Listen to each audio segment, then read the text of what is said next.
नमस्कार व्यूअर्स, और आप सब लोग कैसे हैं। आशा करती हूँ आप सब लोग अच्छे होंगे, स्वस्थ होंगे और मेरा श्रीमद् भागवत गीता का पाठ अवश्य देखते होंगे।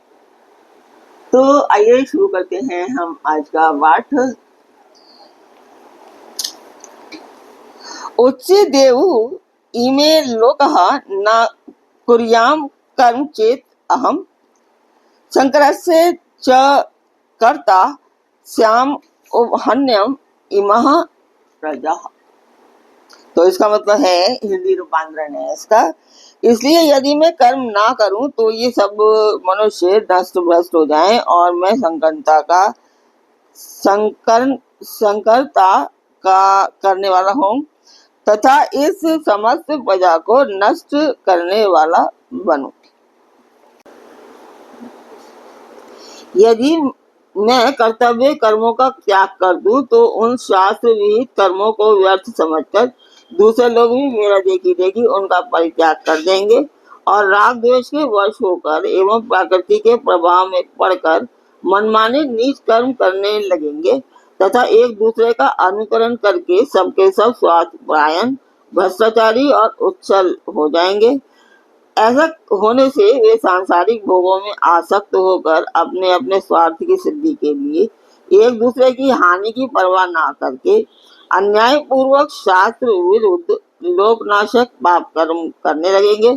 इसके फलस्वरूप उनका मनुष्य जन्म भ्रष्ट हो जाएगा और मरने के बाद उनको नीच योनियों में या नरकों में गिरना पड़ेगा। वर्ण, आश्रम, जाति, समाज, स्वभाव, देश, काल, राष्ट्र और परिस्थिति की अपेक्षा से सब मनुष्यों के अपने अपने पृथक पृथक पालनीय धर्म होते हैं।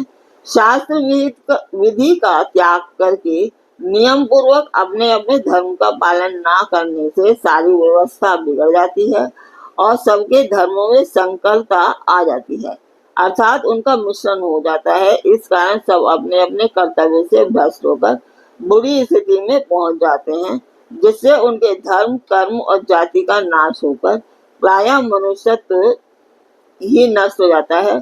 अतः यह भगवान कहते हैं कि यदि मैं शास्त्र विहित कर्मों का त्याग कर दूं तो फलतः अपने आदर्श के द्वारा उन लोगों से शास्त्रीय कर्मों का त्याग करवाकर इनमें धर्म नाशक संकरता उत्पन्न करने में मुझको ही कहीं कारण न बनना पड़े। आगे कहते हैं कि जिस समय कर्तव्य भ्रष्ट हो जाने से लोगों में सब प्रकार की संकटता फैल जाती है, उस समय मनुष्य भोग परायण और स्वार्थ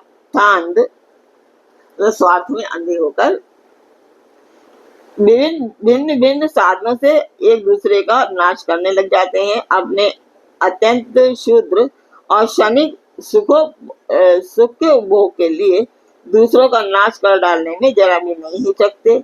इस प्रकार अत्याचार बढ़ जाने पर उसी के साथ साथ नई नई दैवीय वृत्तियां भी आने लग जाती हैं, जिसके कारण सभी प्राणियों के लिए आवश्यक खान पान और जीवन धारण की सुविधाएं प्रायः नष्ट हो जाती हैं। चारों ओर महामारी, अनावृष्टि, जल प्रलय, अकाल, अग्निकोश, भूकंप और उल्कापात आदि उत्पात मचाने लगते हैं।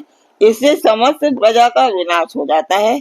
अतः भगवान ने मैं समस्त प्रजा को नष्ट करने वाला बनूं,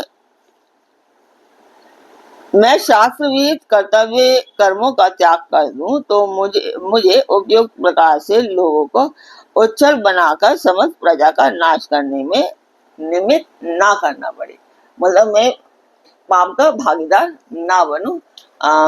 कृष्ण भगवान ये कहते हैं। तो आज का पाठ आपको कैसा लगा कमेंट बॉक्स में मुझे अवश्य बताएं। सब्सक्राइब करें, लाइक करें और शेयर करें। ओम कृष्णाय नमः।